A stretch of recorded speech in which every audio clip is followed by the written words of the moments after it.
Graham Potter handed harsh Stamford Bridge message as Thomas Tuchel Chelsea verdict proven right.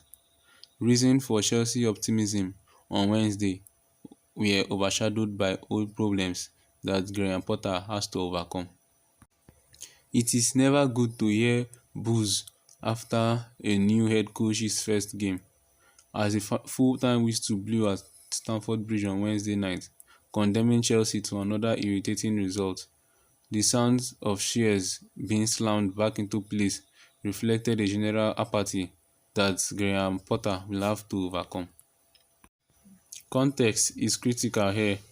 This game comes a full week after a very popular coach has been dismissed, a decision that has left many reeling, some even despondent. Even if supporters want to give Potter time and connect to his ideas, the scars will take time to heal, as they did for sections following the sacking of Frank Lampard for different reasons. What Thomas Tuchel benefited from in January 2021 was the absence of crowds. His first game did not give the impression of much improvement. A painstakingly dull 0-0 against Wolves on a bitter winter night did little to signal the transformation that was about to transpire. There would be no vocal sign of frustration from the stands. Tuchel was able to get to work. By the time he did meet Chelsea fans in person against Leicester in May, he had gotten the Blues to the Champions League final. They are taking him to their hearts. The tension around Stamford Bridge at the current point feels like the build-up of a lot of things. Very few actually aimed at Potter, even for Chelsea supporters trained in chaos. 2022 has been a pretty draining year of twists and turns, sanction and uncertainty over the entire future of the club. The change in ownership, poor home form and another sacking.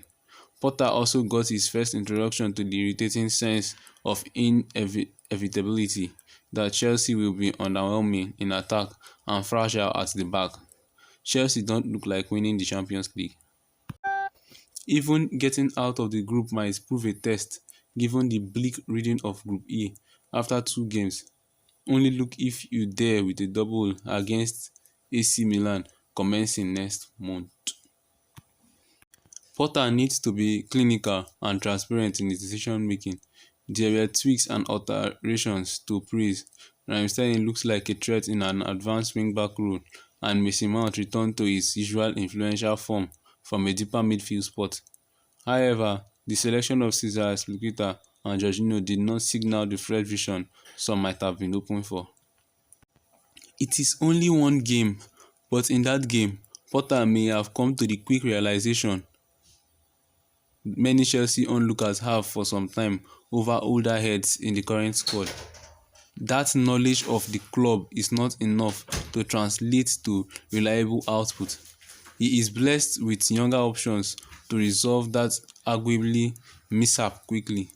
There are ways to inject new ideas, always aided by younger players whose supporters inside the bridge have shown great support in years.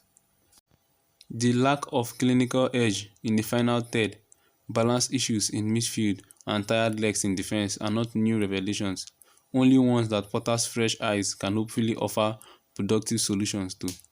The lack of a game until October can be looked as at positive or negative.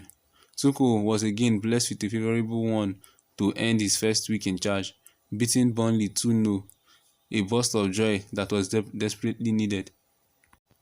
It's the same players, so why should anything change? Was Tuchel's pretty damning assessment in pre-season as cracks began to appear. By the evidence of Wednesday, some might feel the German has been vindicated. It is a sentiment that is probably being shared this morning as some supporters bemoan the exit of Tuchel, whilst weighing up the feeling of déjà vu. After Salzburg, there is nothing Potter can do until next month when he takes his team to Selhurst Park to face a tricky Crystal Palace side. This is not going to be a quick fix, and maybe, just maybe, that is the real dose of medicine that Chelsea have needed to taste for the past 5 years. Whether that can radically save those helpless shares in the Matthew Harden lower though is an entirely different question.